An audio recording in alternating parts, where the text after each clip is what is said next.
nhớ trong sệt gió nó giờ ít liền thì có gì nó phản hồi cho chị nó giờ nó bé giờ tàu không có làm nữa bé nhóc sợ chẳng vậy đi chỉ ta tàu tá nữa chị bé cô tôm chỉ còn rồi thế tôi còn nó chẳng cho mình chỉ tôi chỉ tàu tá nữa bé có chuyện business không biết gì này thằng con không nọ đâu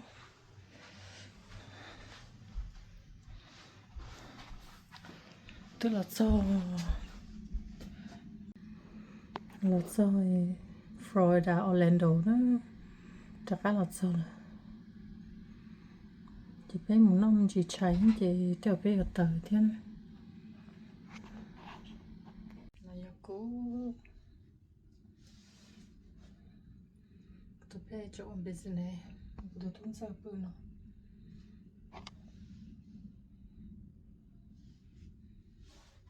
cái nó chắc là trai là một tía chứ mà chẳng chỉ cho tao bỏ kế nhà có chỉ một tấn nè thì chẳng nhau ready thì dùng năm gì chạy thì bây giờ tấn nè phải khó là vào trong là tao phải bây giờ tấn là năm gì chạy nè lý thiết trùng rồi hấp bươi trên nè thì chừng hai mươi hay thế chứ không nó chảy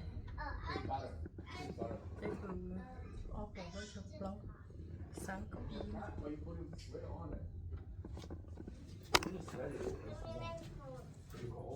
nhớ trong sân gió cái bột sa nó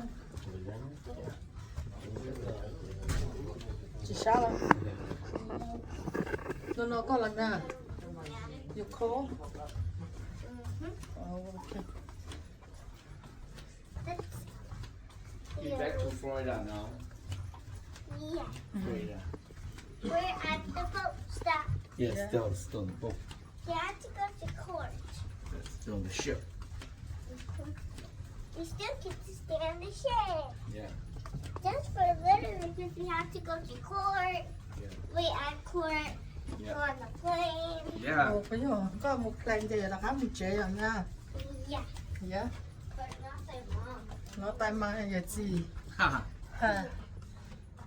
You guys stay here. I see you next week, okay? Florida. Okay. You stay.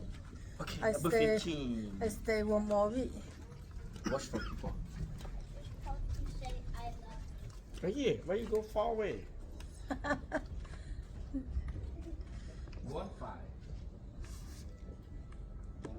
Nhà sáng giờ là Hey. Where are we going? Windjammer? yeah. Hello, anh Sinh Sinh. Có một sao? Good morning. Còn lúc này sân gió thì là phương gió. Hello, có một sao? Let's go. Let's No, go. no, no, no. Hi. Hey, you need to make sure. You make everybody. Giờ này xuống nó là làm gió té á,我洗á, là làm gió té.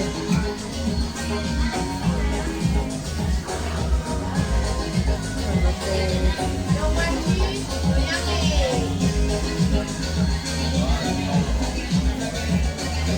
Rồi món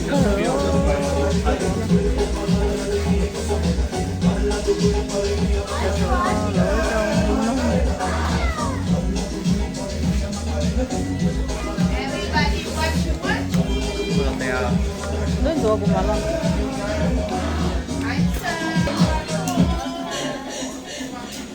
hello. I don't remember them.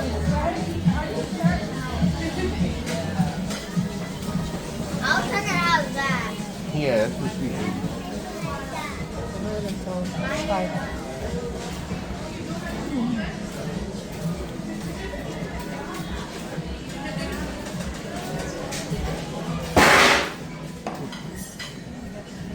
Cover that.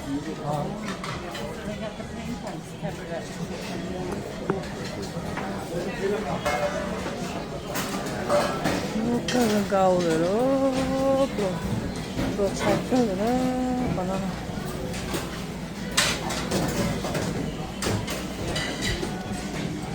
hey cái啥去啊？都是没拿去了。这是包个哪去？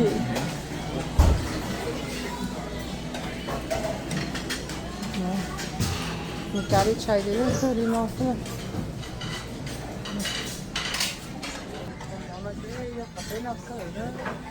哪个哪去的？我哪去？啊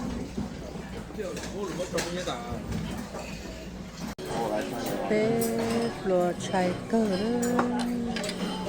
lúa chạy cờ nhá đồ con cho nó với mà lý để cho nhật tôi hello Loli hi hi chú Last breakfast.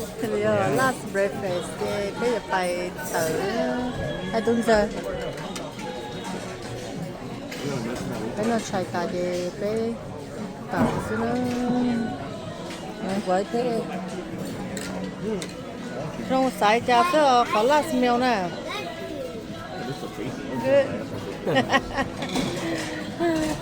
phải đâu xa gì nú nó cả lọt xong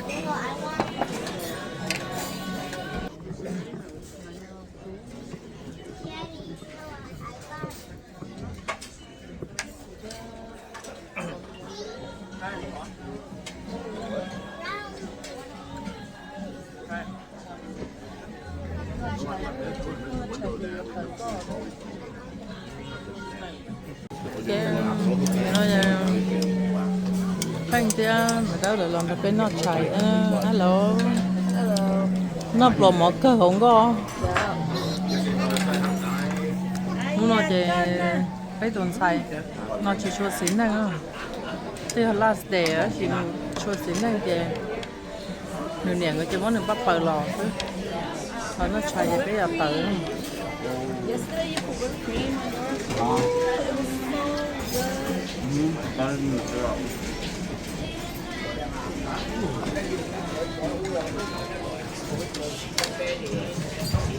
good. cái đường nào mà mình ngon lắm. hello tà chè lòng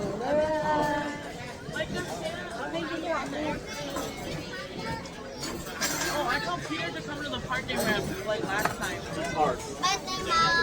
bye I see you next week okay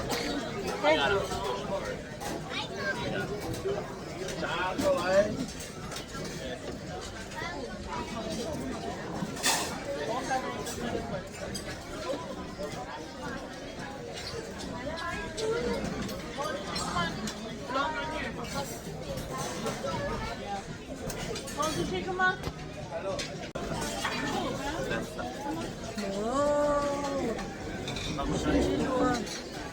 cho đây tỏ về cho đây cái nhớ tỏ cho cây tỏ nó tỏ co nhớ tỏ lên về rồi tỏ co mới đủ nhớ đấy học biết làm rõ rồi nhớ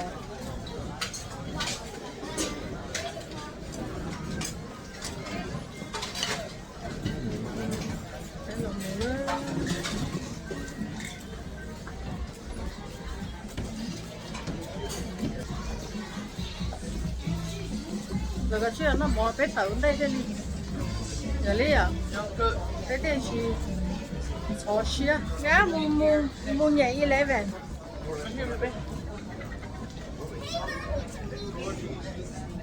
I'm not. I didn't tell you. Like my name.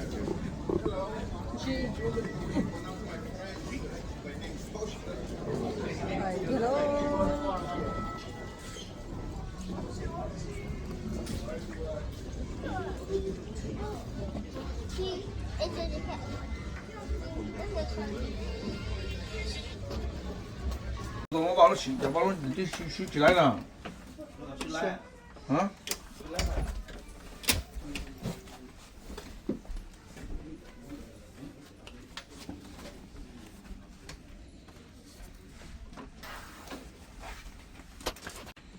phải làm chế nữa đây được mà chắc The roller should fly. No. It's hard, man. Now go.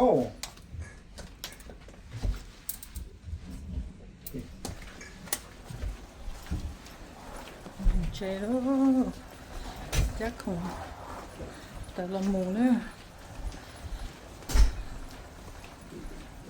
Mấy người đưa xỉu nó như đấy, tuần đâu mà xỉu đó.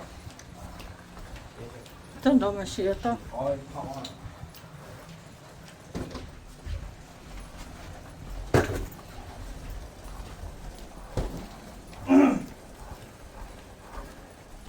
有多些人家都有，他有早些用家有呢。不，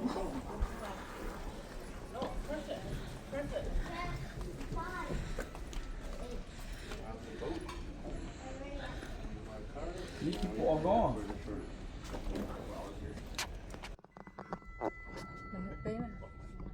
Why you look so tired?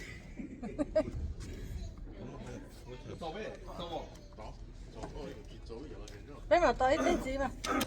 Tay, tay, thưa nó. They do it again.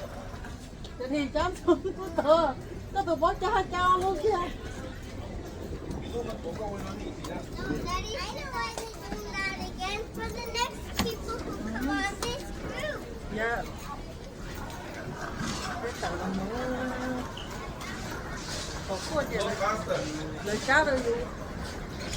Có gì dù lấy cá.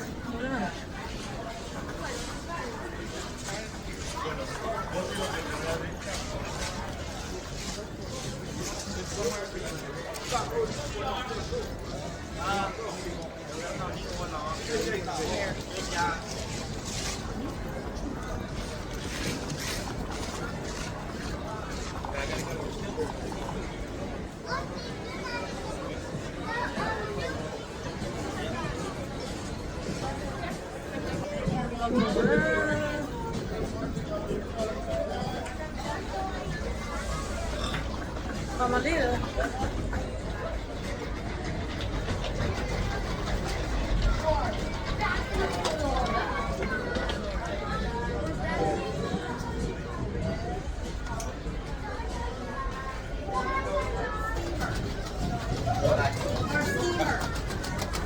Our steamer. Oh.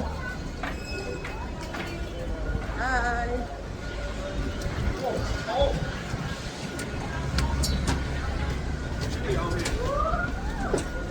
Do we need it? We didn't fit it nowhere. Exactly. Thank you. Daddy. Daddy. Tới hồi bé làm tỏi tôm nó ngọt. Dạ. Là chọn là cái mù tàu.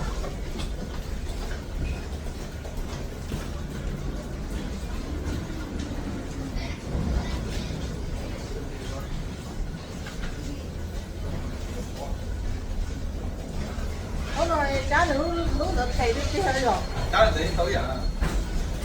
No, no, no, no, no, no. Có cả con nữa. Nó ra đi. Ok. Cái có chụp là gì nha. Bây giờ.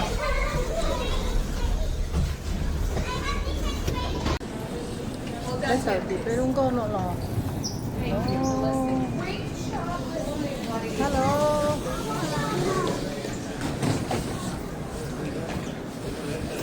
Tại vào mùa nó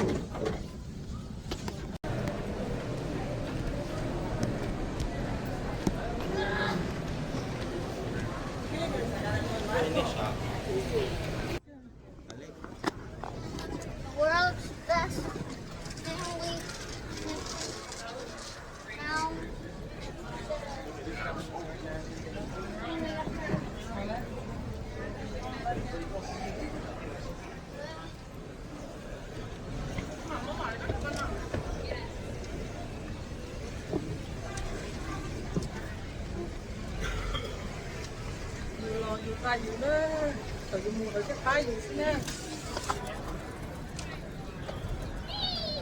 Tao rồi luôn.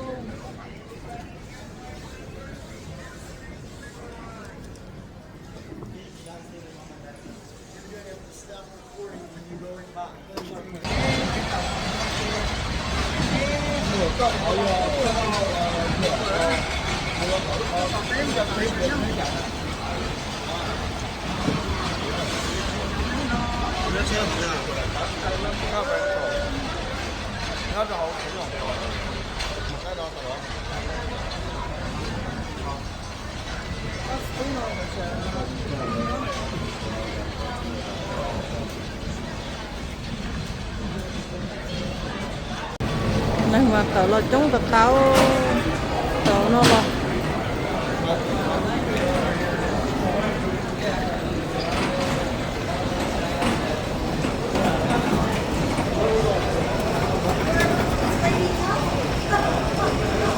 rồi là sai uống rồi.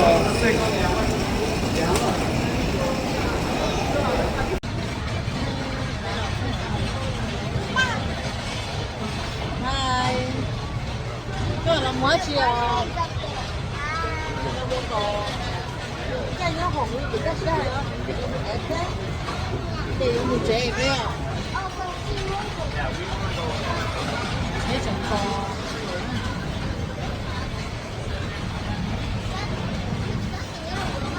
Đấy cái mà. Cái gì? Cái gì nữa này?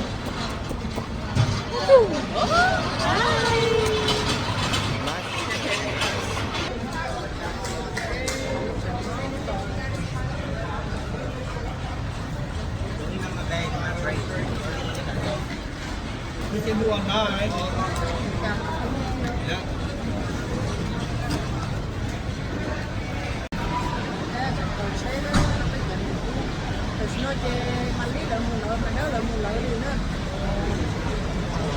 Đúng rồi,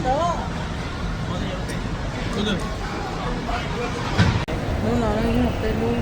Nếu chỉ tao kể là mỗi tròn đó tao.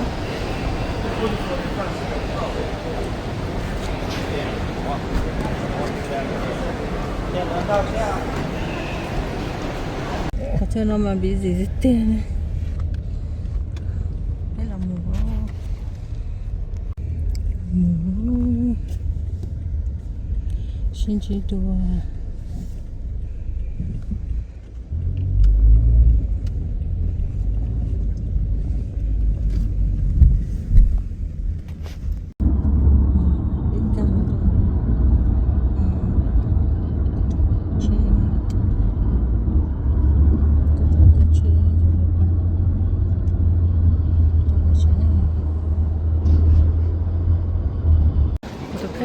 Là sao đó cái Uber là sao đó chẳng nhớ tao nó nữa chị của tụi tôi giờ bán đây mà là của tụi tôi giờ bay là nửa chả cá nữa chị của tụi tôi chờ là chạy là chạy chế đó có tiền sau chế chờ nhau ý viên gì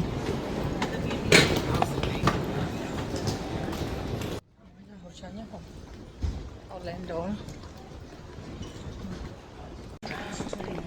cứ chẳng lần thia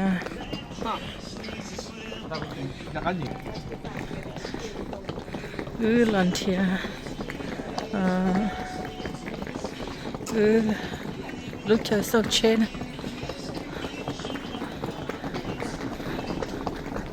nó thì bữa tới nó xăm pe chỉ nói là nó xăm y rồi chạy chế cho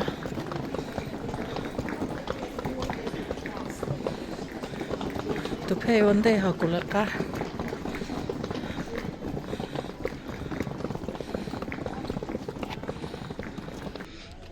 nó là sau chế nữa có chơi thì 6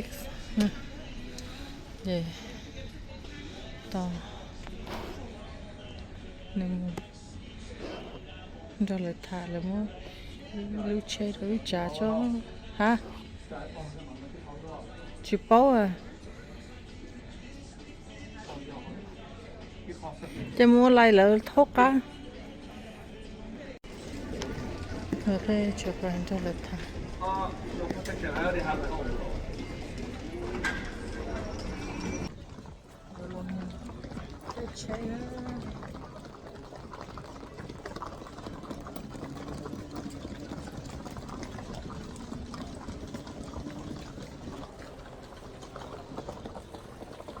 Nó bây giờ dùng cái gì ạ?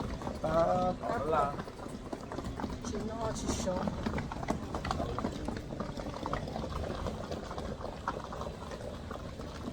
Cứ to còn được sâu hơn được.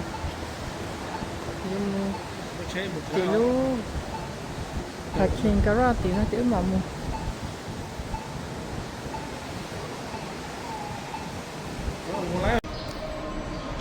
Là thiệt thôi. Lúc chơi sầu nữa. Mình đâu. Lúc nào giờ lúc Toyota Corolla. Là cái gió phá nó ngột trâu nữa. Thì là sau lúc chơi nữa nó. Có lúc ná cho con múc cùng đây. Đấy đi. Lúc nào có lúc chơi EV tầm đây nào. Có lúc chơi chia đó. Lúc nào này, giờ lúc chơi sao? Corolla, Toyota Corolla, hấp hành một trâu nữa. Lúc nào giờ lợi lú sơ vô kỹ trả EV nữa.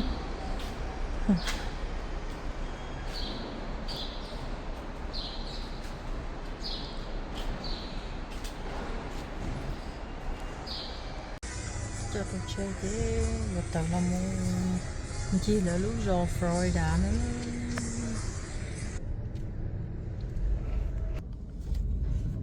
quay thông một tầng là một chi là lúc rồi nhớ nói vì mà chơi nó quay nó chỉ cho tiền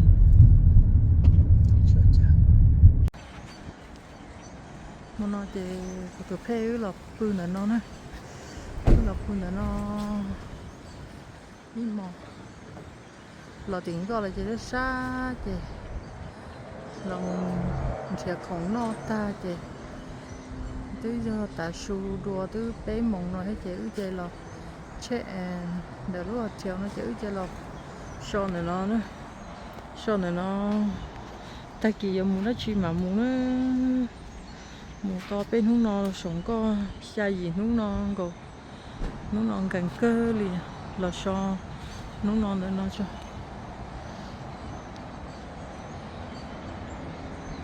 cái kỳ giờ phải học từ mà đã khá mùa đua đó là do đã Florida Orlando